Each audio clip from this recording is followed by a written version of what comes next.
Imagine a world where one country controls a quarter of all the land on Earth. A country whose navy patrols every ocean simultaneously. A country whose currency is so trusted that merchants from Shanghai to Buenos Aires to Nairobi use it to settle their debts, not because anyone forced them to, but because it was simply the most reliable thing in the world. A country that, when it sneezed, made the rest of the planet reach for a handkerchief. That country was Britain, and for most of the 19th century, it was not just powerful. It was the world. By 1870, the British Empire stretched across 6 continents. It governed over 400 million people, roughly a quarter of humanity. Its merchant fleet carried more than 40% of the world's trade. The pound sterling was the global reserve currency, backed by gold and anchored in the vaults of the Bank of England, an institution so ancient and so stable it had been operating without interruption since 1694. London's financial district, known simply as the City, was the center of gravity for global capital. If you wanted to build a railroad in Argentina, finance a cotton plantation in Egypt, or fund a mine in South Africa, you came to London. You went to the city, you borrowed in pounds. This was not empire in the old, brute force sense alone, though Britain certainly had plenty of brute force. This was economic empire. Britain had industrialized first. It had invented the steam engine, the mechanized textile loom, the iron railroad. It had turned a damp island of 50 million people into the workshop of the world. And crucially, it had exported that model, machinery, capital, and institutional knowledge to every corner of the globe, collecting interest, dividends, and profit every step of the way. The Economist magazine, founded in London in 1843, captured the mood of the era perfectly. Britain was not just one great power among many, it was the great power, the standard against which all others were measured. And for a very long time, nothing on the horizon suggested that would ever change. To understand why this dominance felt so natural, so permanent, you have to understand what Britain had actually built. The Industrial Revolution, that term barely captures the magnitude of what happened, was perhaps the most consequential economic transformation in the history of human civilization. For most of recorded history, economic growth was glacial. Populations grew slowly, technologies changed slowly, standards of living inched upward over generations. And then, in a compressed span of roughly a century beginning in the 1760s, Britain broke that pattern entirely. Steam power replaced muscle power, the factory replaced the workshop. The city replaced the village as the organizing unit of economic life. And the pace of change, once ignited, became self-sustaining, each innovation creating the conditions for the next, each wave of capital accumulation funding further waves of investment and expansion. By 1851, Britain held the Great Exhibition in Hyde Park, a celebration of industrial achievement housed in the Crystal Palace, a breathtaking structure of iron and glass that was itself a demonstration of what British engineering could do. Over 6 million visitors came. They saw steam engines and textile machinery and precision instruments and locomotives. They saw, in essence, the entire catalog of British industrial supremacy laid out for inspection.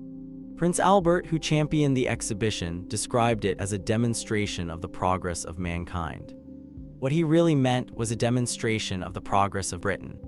And the world's great powers, France, Prussia, the United States, the Habsburg Empire, sent delegations that went home with a mixture of admiration and alarm. The alarm was well-founded. British manufacturers were not just ahead.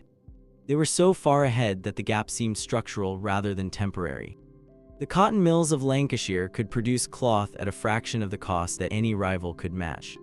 The steel furnaces of Sheffield and the shipyards of the Clyde could supply the world's merchant marine. The coal mines of Wales and the Midlands powered not just British industry, but the steam engines of half the world. And all of this industrial output fed back into the financial system, generating profits that flowed into the city, fueling investment that spread British capital across the globe, and generating the tax revenues that funded the Royal Navy that protected the trade routes that carried the goods. It was a virtuous circle of extraordinary power and resilience, but history is rarely kind to certainties. While Britain ruled the waves, something extraordinary was happening on the other side of the Atlantic. Something that most Europeans were too distracted, too dismissive, or frankly too arrogant to take seriously. America in the early 19th century was, by any global metric, an agricultural backwater. Yes, it had won its independence from Britain in 1783. Yes, it had a constitution that the philosophers of the Enlightenment found admirable. But economically, it was a producer of raw materials, cotton, tobacco, timber, grain, that it shipped to Britain and Europe in exchange for finished manufactured goods. It was, in the language of economists, a periphery nation. A supplier, a customer, not a competitor, but then the numbers started moving. Between 1820 and 1860, the American population roughly doubled. Waves of immigrants, Irish, German, Italian, Polish, flooded through the ports of New York, Boston, and Baltimore. They brought with them skills, desperation, and ambition. Railroads began threading across the continent, knitting together a domestic market of staggering scale. By 1860, the United States had more miles of railroad track than all of Europe combined. And then came the Civil War. Between 1861 and 1865, the United States tore itself apart in a conflict that killed over 600,000 soldiers, more American deaths than in any other war the country has ever fought.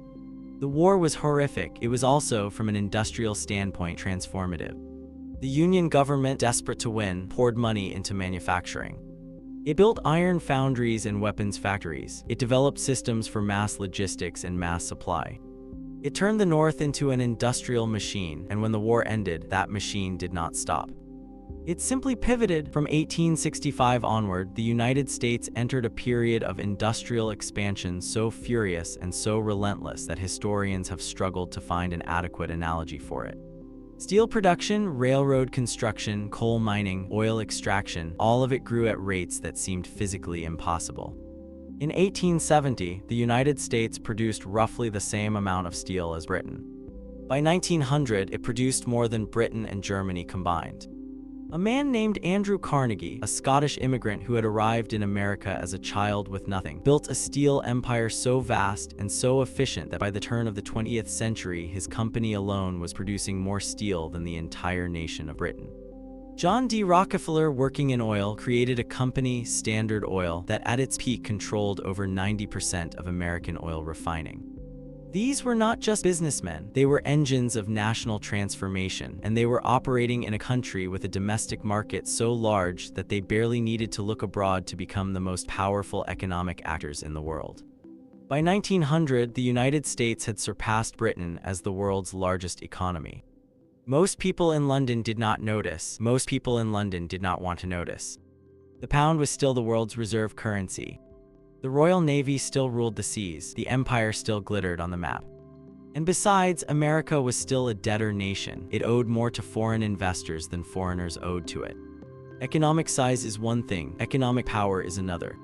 And in 1900, Britain still held the levers. What the British establishment failed to appreciate, what its own class structure and cultural assumptions actively prevented it from seeing, was that American industrial growth was not merely quantitative. It was qualitative. The methods that American manufacturers were developing were not just faster versions of the British methods.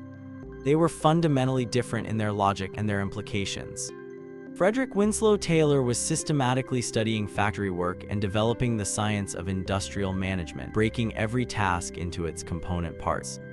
Measuring each one, optimizing relentlessly, and creating systems that could be replicated across any facility in any industry by workers who did not need to be highly skilled craftsmen. Henry Ford would take Taylor's principles and combine them with a moving assembly line to create a production system so efficient that it reduced the price of a Model T automobile by 60% between 1909 and 1916. The car that had been a luxury for the wealthy became affordable for the workers who built it. This was the key insight of American industrial capitalism that Britain never quite grasped in time, that the worker is also a consumer. That paying workers enough to buy the goods they produce is not charity but strategy. That a mass production economy requires a mass consumption society to sustain it. Henry Ford understood this intuitively. He famously doubled his workers' wages to $5 a day in 1914, partly to reduce turnover and partly because he wanted his workers to be able to buy his cars. The British industrial establishment, still rooted in a Victorian conception of labor as a cost to be minimized rather than a market to be cultivated, was slower to arrive at the same conclusion. But those levers were about to be ripped from their hands. On the 28th of June, 1914, a 19-year-old Bosnian Serb named Gavrilo Princip stepped onto a street corner in Sarajevo and fired 2 shots into an open motorcade. The man he killed was Archduke Franz Ferdinand, heir to the Austro-Hungarian throne. The shots he fired did not just kill a man, they detonated a system. Within 6 weeks, the great powers of Europe, Austria-Hungary, Germany, Russia, France, and Britain, were at war. The First World War had begun. Britain entered the conflict as the world's premier financial power. It exited it as something far more fragile, and the reason has everything to do with money. War is expensive, not just expensive in the ordinary sense. A new hospital is expensive, a new railway is expensive, but expensive in a way that warps the entire structure of an economy. You are not building things that produce future returns. You are burning resources at a rate that would be considered criminal in peacetime. Britain spent approximately £9 billion on the First World War, a figure that in today's money represents hundreds of billions of pounds. To finance this, the British government did 3 things. It raised taxes, it sold assets abroad, and it borrowed. Heavily, mostly from America. Before 1914, Britain was the world's largest creditor nation. It owned more foreign assets than any other country, investments in railroads, mines, plantations, and factories spread across every inhabited continent. These investments generated a river of income that flowed back to London year after year, reinforcing the city's dominance and the pound's strength. Britain could afford to be the world's banker because it had accumulated, over a century of industrial and imperial expansion, the largest pool of overseas capital ever assembled. By 1918, much of that pool had been drained. The British government, desperate for dollars to buy American ammunition, food, and raw materials, began liquidating its American investments. Companies that had been British-owned for decades were sold off at fire sale prices to American buyers. Meanwhile, the British government was borrowing directly from J.P. Morgan and Company, which was acting as the financial agent for both Britain and France on Wall Street. By the end of the war, Britain owed the United States approximately $4.7 billion, an almost incomprehensible sum, and America, which had entered the war only in 1917 and had spent far less than its allies, emerged not as a debtor but as the world's largest creditor nation.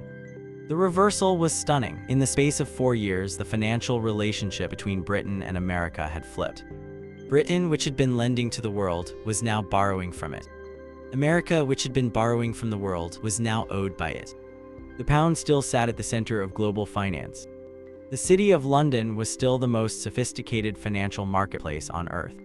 But the gold and the dollars that underpinned that system were now increasingly in American hands. There was another dimension to this shift that is less discussed but equally important. The war disrupted global trade in ways that permanently altered the map of economic relationships.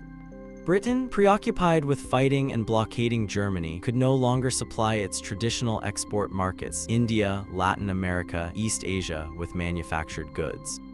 Into those gaps stepped American and Japanese manufacturers. When the war ended, the customers did not come back.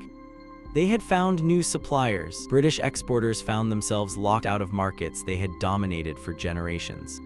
The British government, recognizing the precariousness of its position, attempted to restore the pre-war order. In 1925, the Chancellor of the Exchequer, Winston Churchill, acting on the advice of the Bank of England, returned Britain to the gold standard at the pre-war exchange rate of $4.86 to the pound. The intention was to signal continuity and stability, to reassure the world that Britain was still the Britain it had always been. It was a catastrophic mistake. The pre-war exchange rate overvalued the pound relative to what British exports actually cost to produce.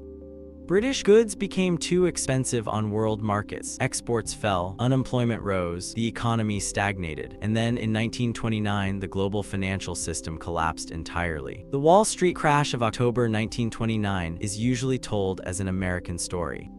And it is, in origin, an American story, a bubble built on speculation, easy credit, and the boundless optimism of the 1920s, exploding in a cascade of margin calls and bank failures that wiped out fortunes overnight.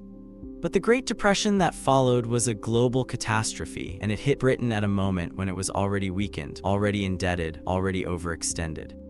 In September 1931, the British government did something that would have been unthinkable a decade earlier. It abandoned the gold standard, the pound, which for over a century had been the bedrock of global finance, stable, convertible, trustworthy, was cut loose. Its value fell sharply, and with it fell the credibility of the entire system that London had built. Countries around the world, many of which had been holding pounds as reserve assets precisely because of their assumed stability, scrambled to diversify. The sterling area, the informal empire of countries that settled their trade in British pounds, began to fracture. International trade collapsed, protectionism surged. The world retreated into competing currency blocks and bilateral trade deals. The elegant, open, London-centered global economy of the 19th century was gone. The question was what, if anything, would replace it. In Washington, a new president named Franklin Roosevelt was grappling with the same questions on the American side. America had its own banking crisis, its own unemployment catastrophe, its own political convulsions. But America had something Britain did not. It had gold. Vast quantities of it, flowing into the Federal Reserve as frightened investors around the world converted their assets into the only thing they still trusted absolutely. And it had an industrial capacity that, even in depression, dwarfed anything that Britain could field. The 1930s were a decade of waiting. The old order was broken. A new one had not yet arrived, and across both the Atlantic and the Pacific, the forces that would detonate the second, even more destructive, explosion were already gathering. When Germany invaded Poland on the 1st of September, 1939, and Britain and France declared war 2 days later, the question that haunted London was the same question that had haunted it in 1914. How do you fight a modern industrial war when the industrial powerhouse you need is on the other side of an ocean and is officially neutral? The answer once again involved money, and once again it accelerated the transfer of economic power from Britain to America. Britain began the war by drawing on its remaining foreign exchange reserves and overseas investments to buy American goods. But by the end of 1940, those reserves were almost exhausted. Britain was running out of dollars. Winston Churchill, now Prime Minister, wrote to Franklin Roosevelt in one of the most candid letters one head of government has ever sent to another, laying out Britain's financial situation in stark terms. Britain could not keep paying for American supplies. It needed a different arrangement. Roosevelt's response was the Lend-Lease Act, passed by Congress in March 1941. Under Lend-Lease, the United States would lend or lease war materiel to any nation whose defense was deemed vital to American security. In practice, this meant Britain and later the Soviet Union. The supplies did not need to be paid for upfront. Britain could defer payments. In theory, it would return or pay for the goods after the war. In practice, the arrangement made Britain economically dependent on Washington in a way that had profound implications for everything that followed.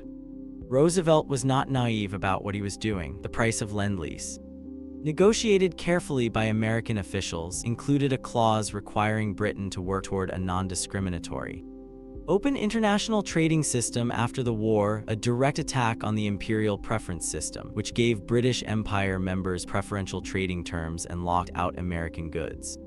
The United States was using Britain's desperation to reshape the rules of the global economy in America's favor. It was brilliant, ruthless, and entirely effective. The industrial mobilization that the United States undertook during the Second World War deserves a moment of quiet awe, because it was genuinely one of the most remarkable organizational achievements in the history of capitalism.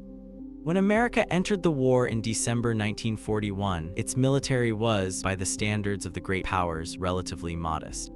Within 3 years, it had become the dominant military force on Earth, and it had achieved this not by conscripting a larger fraction of its population than anyone else, but by turning its industrial base into a war machine of staggering productivity. In 1941, the United States produced roughly 3,000 aircraft.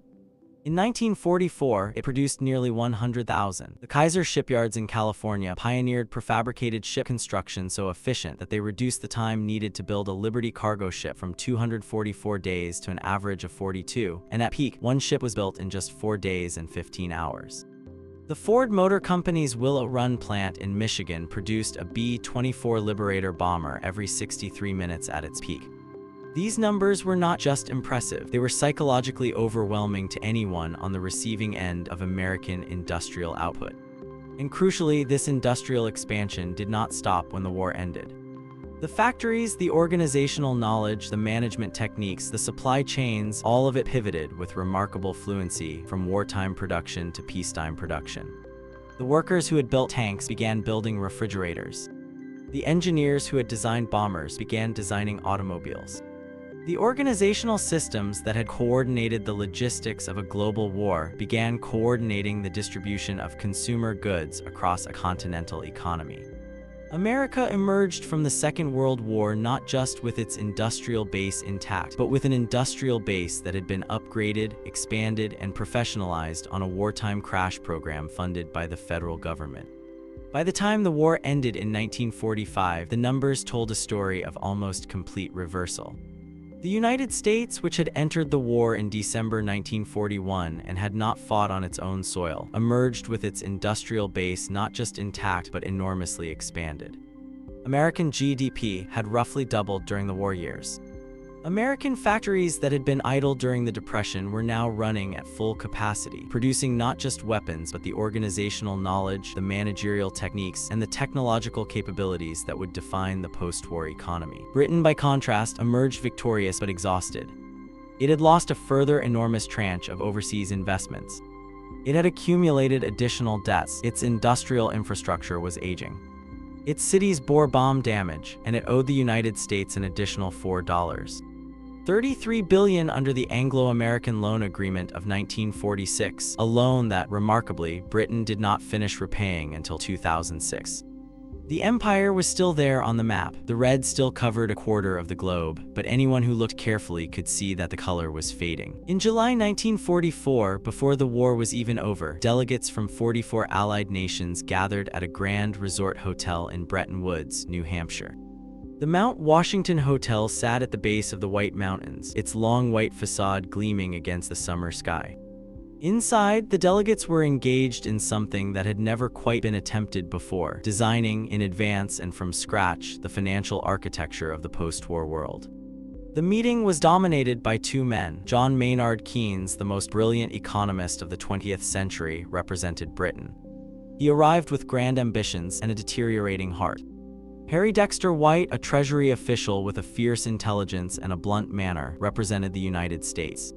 He arrived with something more powerful than ambitions. He arrived with money. Keynes had a visionary proposal. He wanted a new international institution. He called it a clearing union that would issue its own international currency, which he called the banker. Countries that ran trade surpluses would be taxed if they accumulated too many bankers, forcing them to spend or invest rather than hoard. Countries that ran deficits would be given credit to adjust without catastrophic austerity. The system in Keynes's mind would be balanced. No single country, not even America, would sit at the center. White rejected it. America did not need a balanced system. America was the surplus country. America held the gold.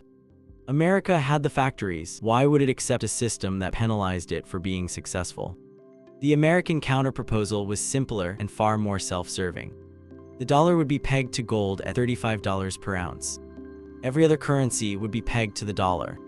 The International Monetary Fund and the World Bank would be created to manage imbalances, but they would be funded primarily by America and headquartered in Washington. Keynes fought hard. He was brilliant, persuasive, and completely correct in his analysis of the long-term dangers of the American proposal.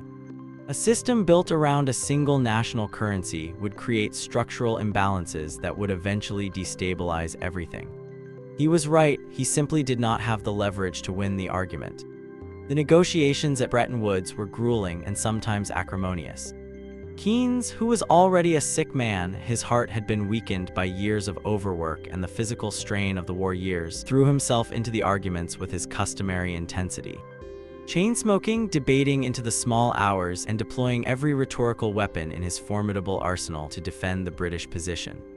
Harry Dexter White, his American counterpart, was a rougher personality, less eloquent, less charming, but utterly tenacious and backed by the simple fact that his country held most of the gold and most of the leverage.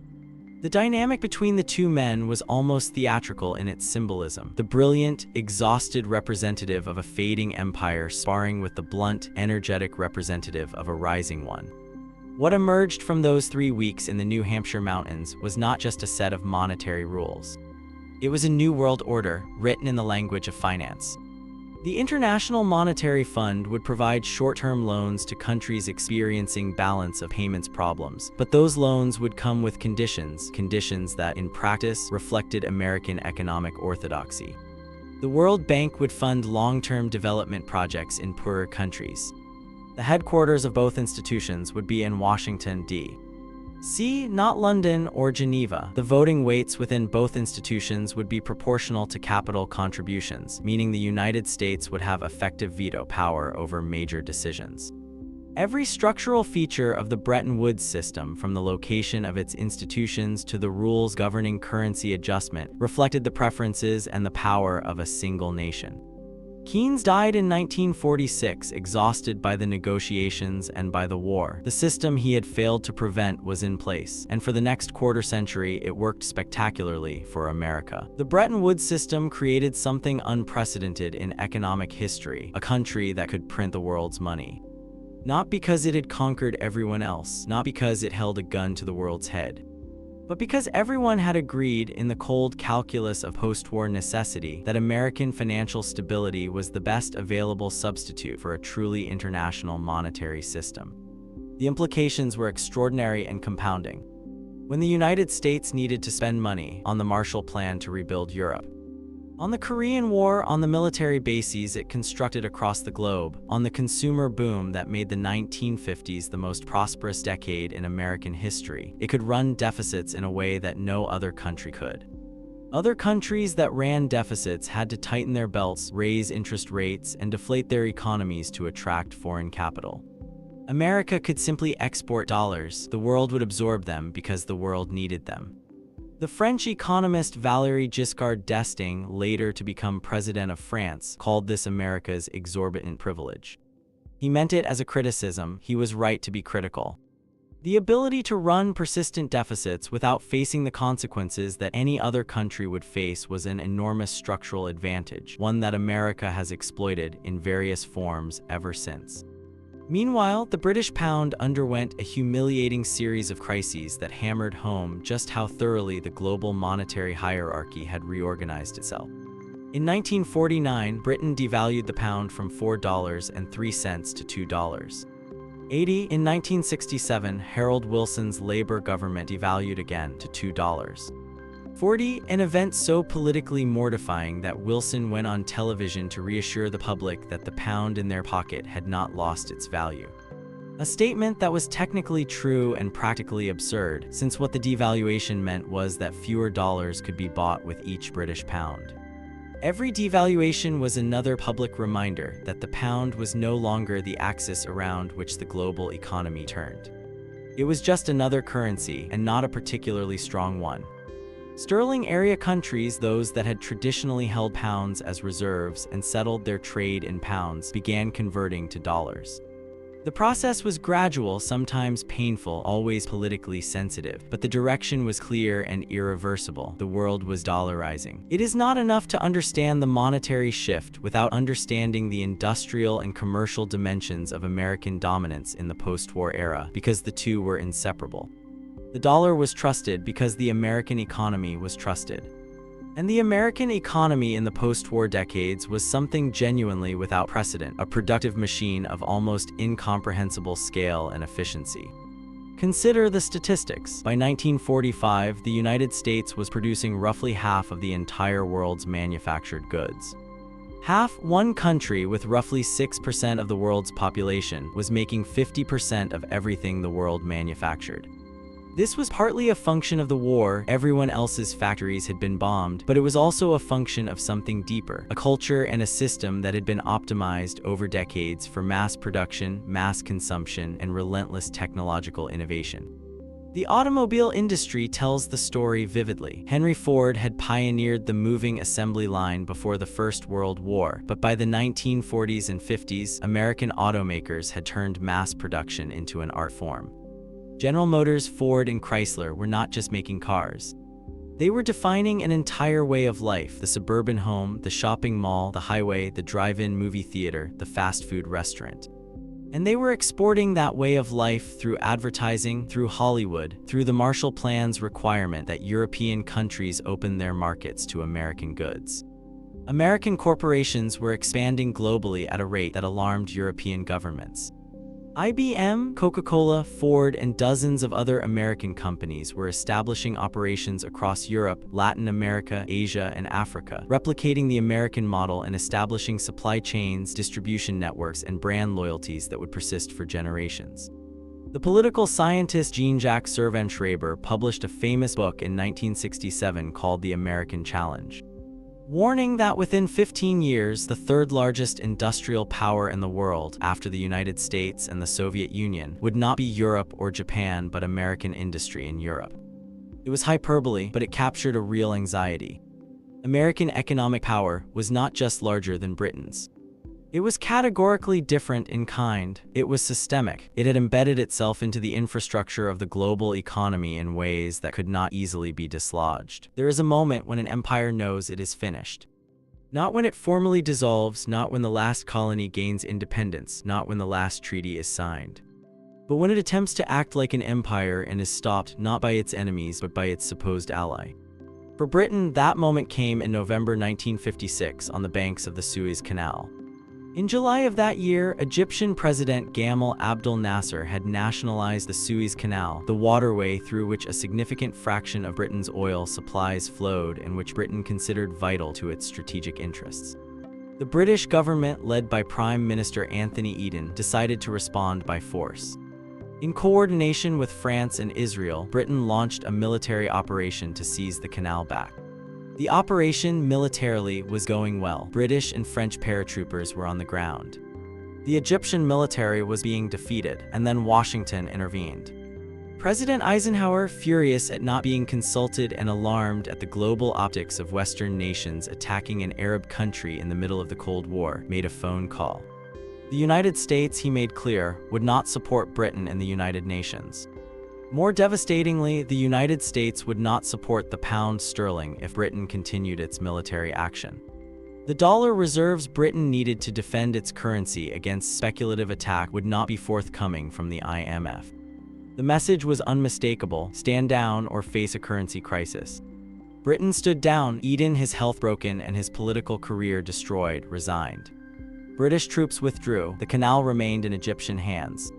Suez was not just a military humiliation, it was a moment of crystalline clarity. Britain could no longer act as an independent great power if Washington disapproved.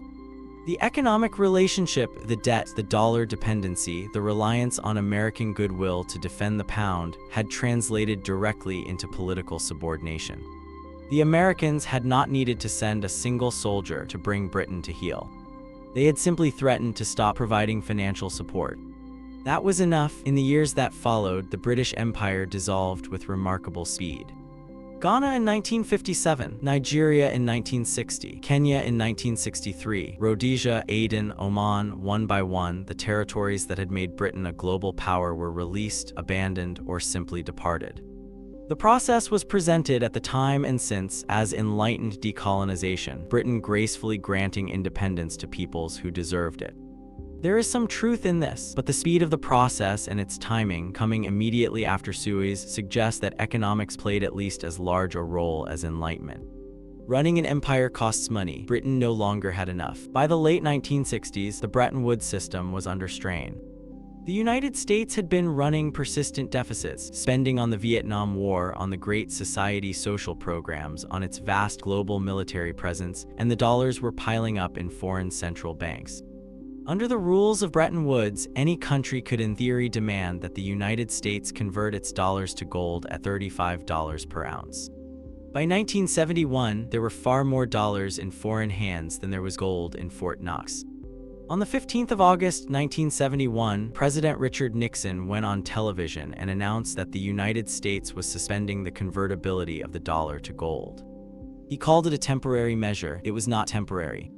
It was the end of Bretton Woods. The dollar did not collapse. Instead, something stranger happened. Because the world had no viable alternative to the dollar, the pound was diminished, the German mark and the Japanese yen were not widely held as reserves, the euro did not yet exist, the world continued to use the dollar even after the gold link was severed. The dollar became, in effect, a fiat reserve currency, backed not by gold but by the full faith and credit of the United States government and, more concretely, by the sheer size and dynamism of the American economy. In 1973 and again in 1979, the OPEC oil shocks demonstrated just how entrenched dollar dominance had become. When oil prices spiked, the entire world needed more dollars to buy oil because oil was priced in dollars. This meant that American monetary policy decisions made by the Federal Reserve in Washington had direct and immediate effects on every oil-importing country on Earth. And it meant that the United States, uniquely, was partially insulated from oil price shocks because oil prices were set in its own currency. The architecture of the petrodollar system was not an accident. It was the result of deliberate diplomatic efforts specifically.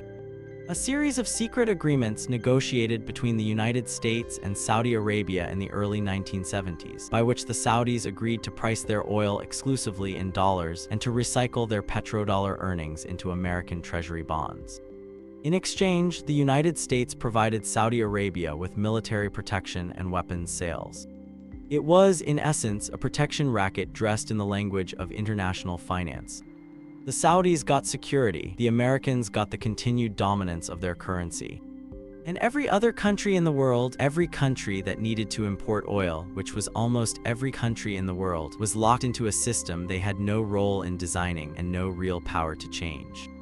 For Britain, watching all of this from the sidelines, the contrast with the 19th century was almost painful. In 1870, it had been Britain that set the rules of international finance. It had been the pound that sat at the center of the global monetary system. It had been London where the world's central bankers came to negotiate, to borrow, and to settle. Now the meetings happened in Washington and New York. The negotiations were conducted in dollars. The rules were written by American officials and enforced by American-dominated institutions. The torch had not just passed, it had been rewired for a different voltage entirely. Britain watched all of this from the sidelines. The pound, whose exchange rate with the dollar had once been the central fact of global finance, was now just one of many floating currencies buffeted by the markets, occasionally rescued by the Bank of England's interest rate decisions, occasionally humiliated by speculative attacks, none more humiliating than the events of September 1992, when currency traders led by George Soros bet massively against the pound and forced Britain's ejection from the European exchange rate mechanism in what became known as Black Wednesday. The pound fell sharply. Soros made $1 billion in a single day. Britain had lost again to market forces that operated in a world organized around the dollar, not the pound. It would be easy, and not entirely wrong, to tell this story as a tale of wars and crises, of financial shocks and political humiliations, in which Britain was simply unlucky, caught on the wrong side of two catastrophic world wars that depleted its wealth and transferred its power to a nation that was fortunate enough to fight from a position of relative safety. There is truth in this account, but it is insufficient. Because if we look at the deeper structural reasons why America replaced Britain, we find a story that runs much further back and involves not just wars and money, but geography, institutions, culture, and a particular vision of what an economy is for. Start with geography. Britain is a small island. Its population, even at the height of its imperial power, was modest by continental standards. Its domestic market was limited. To generate the scale needed to support world-leading industries, British companies had to export from the beginning. Export dependence is both a strength and a vulnerability. It requires sophistication and drives competitiveness, but it means that your prosperity is always partly at the mercy of conditions beyond your borders. America is a continent. Its domestic market by the late 19th century was larger than the entire European market combined. American companies could achieve massive scale simply by serving the home market. And massive scale in industrial production drives down costs, drives up efficiency, and generates the capital needed for research, development, and further expansion. The United States was, in a sense, uniquely configured for the kind of mass production, mass consumption industrial capitalism that came to define the 20th century. It had the space, the resources, the population, and the cultural disposition to make it work. Then there is the question of institutions. Britain's economic institutions, the Bank of England, the London Stock Exchange, Lloyd's of London, the legal framework of commercial contracts, were sophisticated and well developed. But they were also, in important ways, conservative. They had been built to serve a particular kind of economy, one based on trade finance, colonial administration, and the management of a global sterling system. They were not ideally designed for the rough and tumble of industrial capitalism. American institutions were younger, rougher, more experimental. The antitrust laws that the United States passed in the late 19th century, the Sherman Act of 1890, the Clayton Act of 1914, were imperfect and inconsistently enforced, but they reflected a cultural commitment to competition that had no real parallel in Britain, where cartels and gentlemen's agreements among established businesses were far more common and far more tolerated. American capital markets were more accessible to new entrants. American bankruptcy law was more forgiving of failure, which meant that entrepreneurs were more willing to take risks. And American immigration policy, for much of the crucial period, was genuinely open and importing human capital from across the world at a rate that gave the American workforce a dynamism and a diversity that was simply impossible for a more ethnically homogeneous island nation. There is also the matter of ideology. Britain in the 19th and early 20th centuries was governed by an elite that was, at its core, oriented toward the past. The aristocracy, the public school system, the culture of the gentleman amateur, all of these created a ruling class that valued stability, tradition, and the management of what already existed over the creation of what did not yet exist. American elites were not free of their own pathologies, the racism, the plutocracy, the violent suppression of labor, but they were, on the whole, more oriented toward the future. More comfortable with disruption, more willing to reward innovation even when it threatened established interests. This is not a simple story of national character. It is a story of structural conditions producing different incentives. And the structural conditions of the United States' vast territory. Enormous domestic market, open immigration, young institutions, geographic safety from European wars produced incentives that, in the specific context of the 20th century, turned out to be extraordinarily well suited to the task of economic dominance. There is one more structural advantage that rarely gets the attention it deserves: the relationship between the American state and American science. From the land-grant colleges of the 1860s to the massive federal investment in research and development that accompanied the Second World War and the Cold War, the United States built a unique ecosystem in which government funding, university research, and private enterprise worked together to generate technological innovation at a scale and a pace that no other country could match. The Internet began as ARPANET, a project of the Defense Advanced Research Projects Agency. The GPS system that now guides every smartphone on Earth was built and funded by the United States military. The research that underpinned the development of semiconductors, biotechnology, and eventually artificial intelligence was conducted overwhelmingly at American universities, funded overwhelmingly by American federal research grants, and then commercialized overwhelmingly by American private enterprise. Britain had brilliant scientists, it always did and still does, but it never built a system for converting scientific brilliance into industrial and commercial dominance at the scale that America achieved. That systems-level advantage, accumulated over more than a century of deliberate public investment, was perhaps the deepest and most durable source of American economic supremacy. Economic dominance is about more than factories and financial markets. It is about the rules, the norms, and the narratives that govern how the global economy operates. And here, too, America succeeded Britain in ways that are easy to underestimate if you focus only on the hard numbers. The international institutions created after the Second World War, the IMF, the World Bank, the General Agreement on Tariffs and Trade, the United Nations itself, were all shaped in their foundational documents and their operational assumptions by American preferences. Free trade, open capital markets, dollar-denominated finance, intellectual property protection, and a particular model of development economics, these were not natural laws. They were political choices made by the most powerful actor in the room and embedded in institutions that gave them the appearance of universal principles. When developing countries needed loans, they went to the IMF and the World Bank, which dispensed money conditional on adopting American-style economic policies: privatization, deregulation, fiscal austerity, currency stability.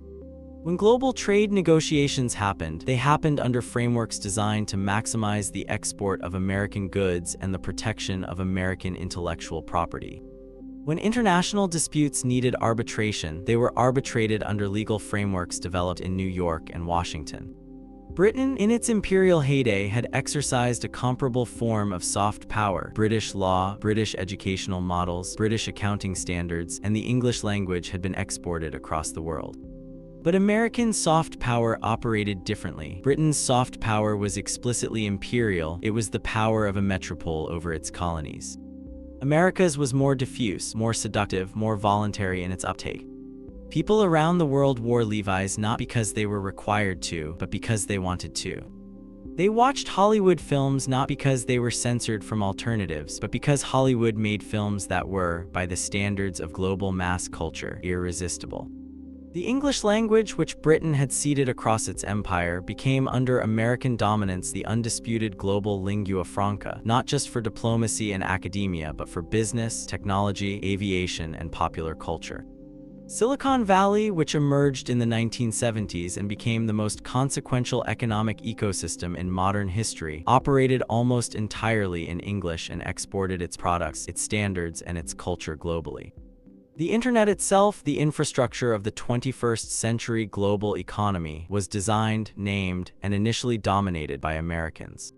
Domain names end in .com, not .co. The protocols that govern how computers communicate were written by Americans at American universities with American government funding. This is the invisible empire, not the empire of armies and tax collectors, but the empire of standards, platforms, languages, and cultural assumptions, the empire that you participate in without noticing, because it has become indistinguishable from the world itself. It would be a mistake to tell this story as pure triumph and pure defeat.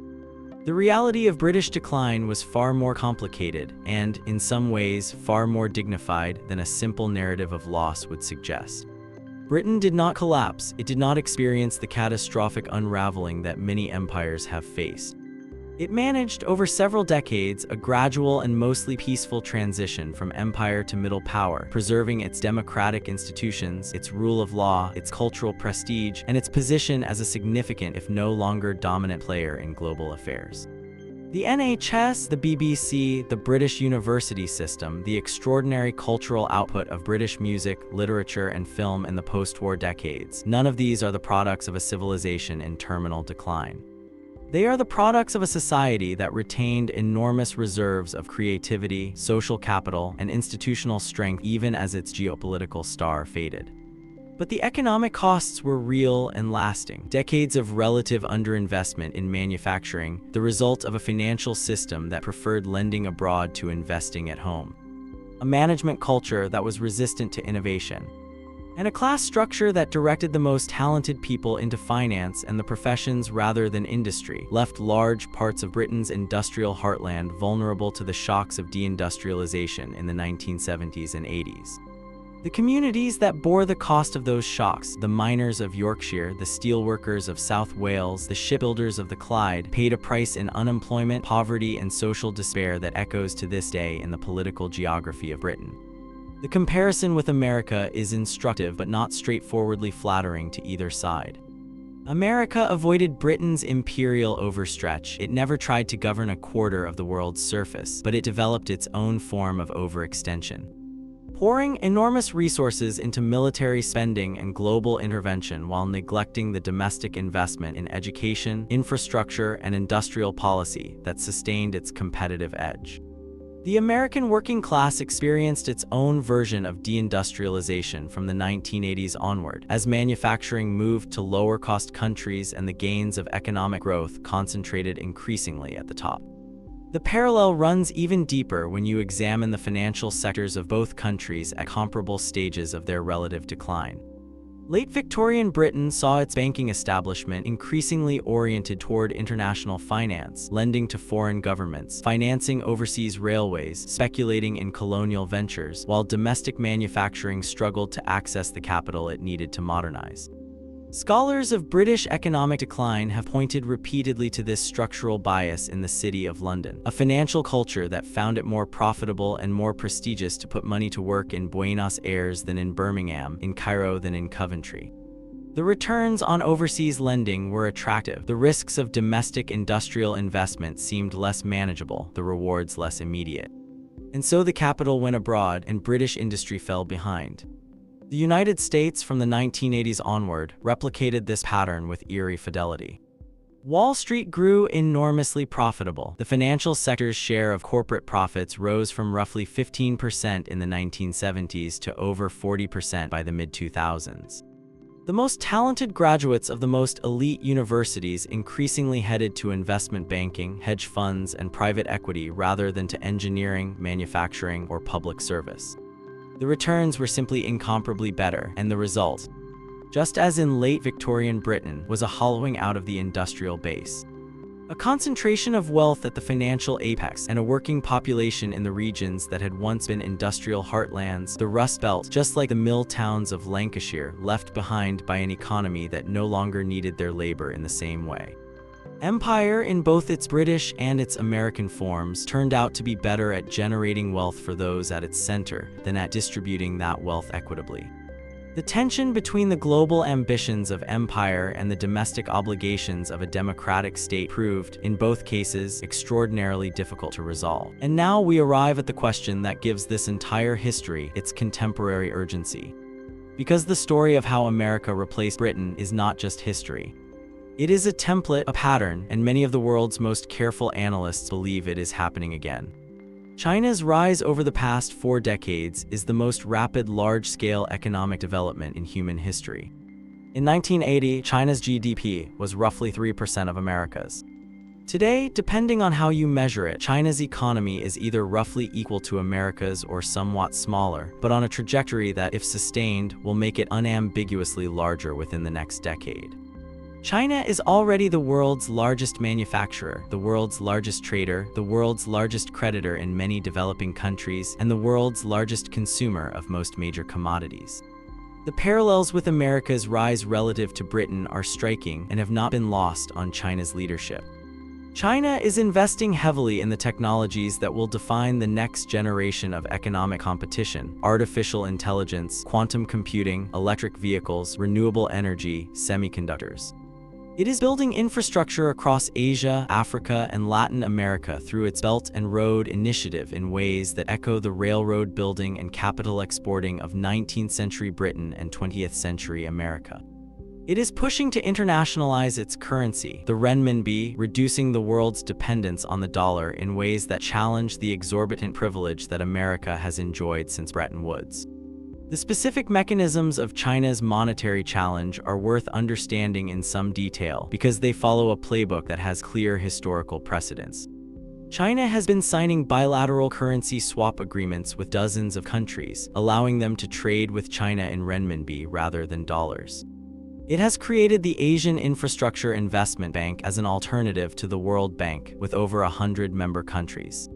It has developed its own international payment messaging system, the Cross-Border Interbank Payment System, or CIPS, as a partial alternative to the SWIFT network that undergirds dollar-based international finance.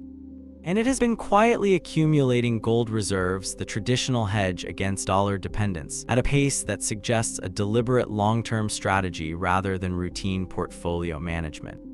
These are not the actions of a country that is merely trying to grow rich. They are the actions of a country that is systematically building the infrastructure for an alternative global monetary order. The Belt and Road Initiative deserves particular attention because its logic is almost identical to the strategy Britain used in the 19th century.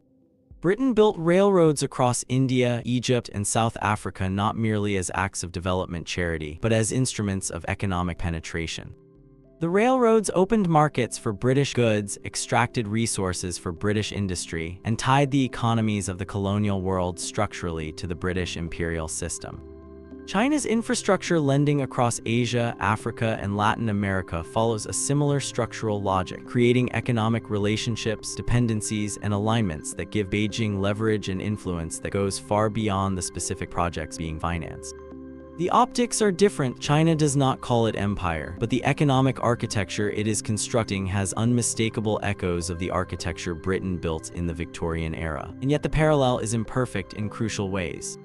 America did not replace Britain overnight, and it did not do so without Britain's implicit cooperation, born of necessity, but cooperation nonetheless.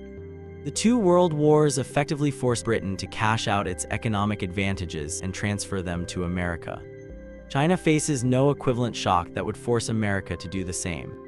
America's institutions, however strained, remain far more robust than Britain's were in 1914. And the dollar's position as the global reserve currency, while not eternal, is defended by a depth of financial market liquidity, legal infrastructure, and geopolitical alliance that no other currency can yet match. There are also the ways in which China's model differs fundamentally from America's. America's rise was driven by an open immigration system that imported talent from across the world. China's economic model is built on a Han-Chinese identity that is far less welcoming to permanent immigration. America's rise was accompanied by the spread of its legal and political institutions, imperfect as they were, across its sphere of influence. China's approach to governance sits fundamentally at odds with the liberal democratic norms that underpin the current international order, and that tension will shape the terms of any transition in ways that have no clear precedent. The honest answer, as we sit in the present moment, is that we do not know whether China will displace America as the dominant global economic power, or whether it will be contained, or whether the world will move toward a genuinely multipolar arrangement in which no single country holds the commanding position that Britain once held and America has held since 1945. History suggests that hegemonic transitions are possible, are often associated with major shocks, and take longer than either the rising or the declining power expects. What history also suggests, and what the story of Britain and America illustrates with devastating clarity, is that the transition, when it comes, is not primarily determined by armies or even by simple economic size.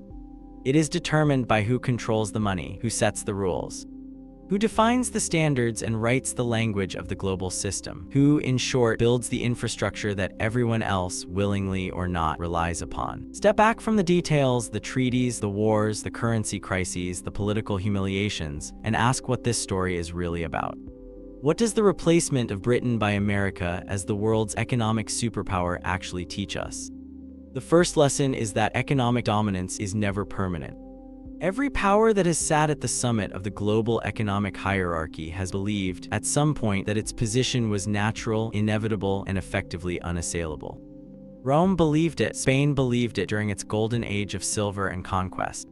The Netherlands believed it during the 17th century era when Dutch ships dominated global trade. Britain believed it in the high Victorian noon of 1870. All of them were wrong, not because they were weak, but because the world kept changing around them, and change, in the long run, is more powerful than any single country's institutional inertia. The second lesson is that the transitions are rarely clean or quick. Britain did not fall from dominance the moment America surpassed it in economic size around 1900. The actual transfer of monetary and strategic power took another 45 years, 2 world wars, and an almost complete liquidation of Britain's foreign asset base. The gap between economic size and actual power, the power to set rules, to denominate trade, to define the global institutional architecture, can persist for decades after the underlying economic balance has shifted. This is partly because the incumbent power has real advantages in the existing system that take time to erode, and partly because the rising power, no matter how large, must still build the trust, the institutions, and the track record that legitimize a new global order. The third lesson is about the relationship between economic power and political freedom. Britain's decline imposed real constraints on its political choices, as Suez demonstrated with brutal clarity. America's dominance has given it degrees of freedom, the ability to run deficits, to impose sanctions, to shape international institutions that no other country possesses. Economic power is not just about prosperity, it is about autonomy. The ability to act in the world on your own terms, without being constrained by your dependence on others. This is why nations that take their sovereignty seriously pay such close attention to their economic fundamentals, and why the question of who dominates the global monetary system is never merely a technical matter for economists. It is always, in the deepest sense, a question of power. The fourth lesson, and perhaps the most important one, is that the transitions are made by people, not by impersonal historical forces. Keynes and White at Bretton Woods, Churchill and Roosevelt across the Atlantic, Carnegie and Rockefeller in their steel mills and boardrooms, Eisenhower on the phone to Eden during Suez, Nixon in front of the cameras in August 1971. History is not a machine that runs on rails. It is a series of decisions made by human beings with their own ambitions, blind spots, and moments of clarity under conditions of uncertainty and pressure. Different decisions could have produced different outcomes. Understanding that is the beginning of wisdom about the future, because the future, including the question of what the global economic order looks like in 50 years, will also be made by people. By decisions being made right now in Washington and Beijing and Brussels and Riyadh by men and women who are living inside their moment the way Keynes and White lived inside theirs, unable to see exactly how it will end but shaping the end nonetheless. There is a fifth lesson that this story teaches, one that is easy to miss if you focus only on the winners. Decline does not have to mean catastrophe. Britain lost its position as the world's preeminent economic power. It did not cease to exist. It did not collapse into chaos or poverty. It became a medium-sized, prosperous, culturally vibrant European nation with a permanent seat on the UN Security Council, a nuclear deterrent, a world-class university system, and a cultural output in music, literature, film, and sport that continued to punch well above its geopolitical weight. The British people are, by most measures of human welfare, considerably better off today than they were at the height of empire. The loss of empire was a loss of power, of influence, of the ability to shape the world in Britain's preferred image. It was not a loss of civilization. This matters because one of the great dangers of hegemonic decline is the political pathology it can generate, the nostalgia. The nationalism, the resentment, the search for scapegoats, the conviction that the decline is not a natural consequence of structural forces but a betrayal by enemies within and without. Britain has not been entirely immune to these pathologies. But it has, on the whole, managed the transition without the kind of violent political rupture that the decline of other empires has sometimes produced.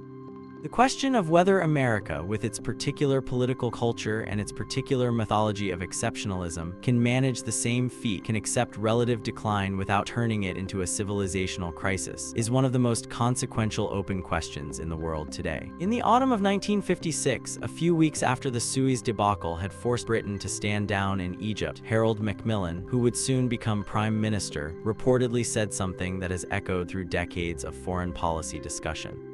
The future, he suggested, would belong to those who understood that the age of the nation-state acting alone was over. That in a world of nuclear weapons and global financial markets, power had to be exercised through alliances, through institutions, through the management of interdependence rather than the assertion of independence. He was right as far as he went, but what he could not quite bring himself to say, what the political culture of the time would not permit, was that Britain was no longer going to be the country that designed those alliances and those institutions. That role had passed, the torch had crossed the Atlantic. It had been carried not smoothly, not by intention, but by the grinding logic of 2 world wars and a century of compounding economic advantage to Washington. America carried that torch through the Cold War, through Korea and Vietnam and the Marshall Plan and the moon landing and the fall of the Berlin Wall. It carried it through the unipolar moment of the 1990s, when the American model of liberal democratic capitalism seemed, to its most enthusiastic proponents, to be the permanent destination of history itself. It is still carrying it now, though the weight has grown heavier, the grip less certain, the road ahead less clear. The question of whether America will manage its own relative decline with more grace and more strategic intelligence than Britain did is one of the central questions of our time. Britain, for all its mistakes, did eventually manage the transition without catastrophic conflict, though it took 2 world wars to get there, and the cost in blood and treasure and suffering was almost incomprehensible. The hope, and it is a genuine hope rather than a certainty, is that in a world of nuclear weapons and economic interdependence, the next transition, if it comes, can be managed with less destruction. But hope is not a strategy, and the story of how America replaced Britain suggests that the forces driving hegemonic transitions are powerful, structural, and not easily wished away. They operate across decades, they compound quietly.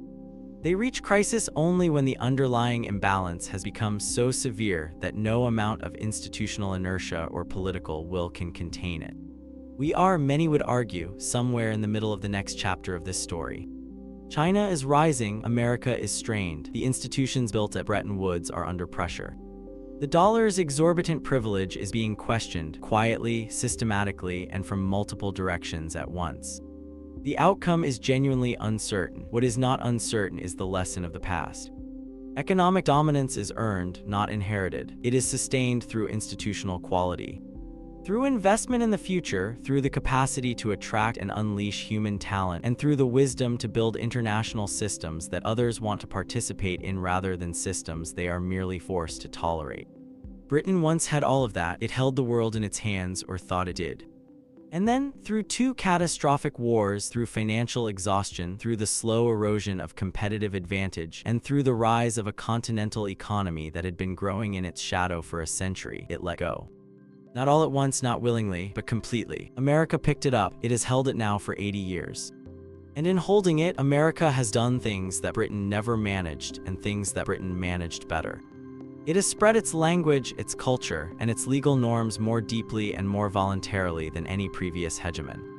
It has created international institutions, however imperfect and however self-serving, that have provided a framework for global commerce and diplomacy that, for all its flaws, has presided over the longest period without a great power war in modern history. It has innovated relentlessly, producing the digital revolution, the biotech revolution, and the artificial intelligence revolution in rapid succession, generating waves of productivity growth that have raised living standards across the globe. These are not small achievements. They are civilizational accomplishments that deserve recognition even from those who are skeptical of American power. But America has also done what Britain did, allowed the logic of hegemony to distort its domestic priorities.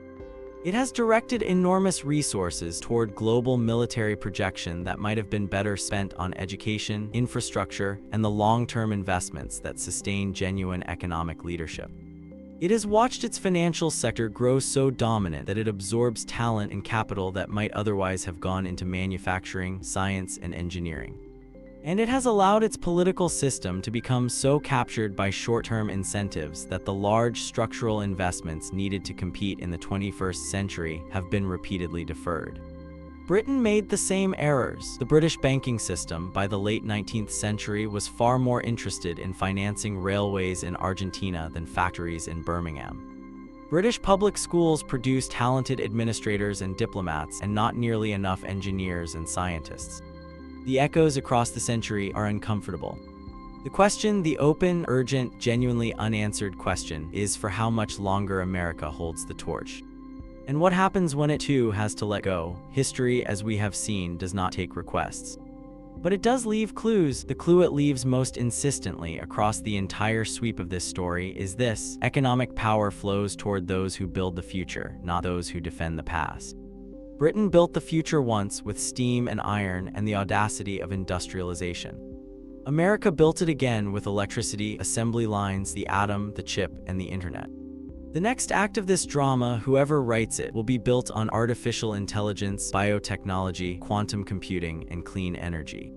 The country, or the block of countries, that masters those technologies, that attracts the talent to develop them, that builds the institutions to govern them, and that creates the standards that others adopt, that is the country or the block that will hold the torch next.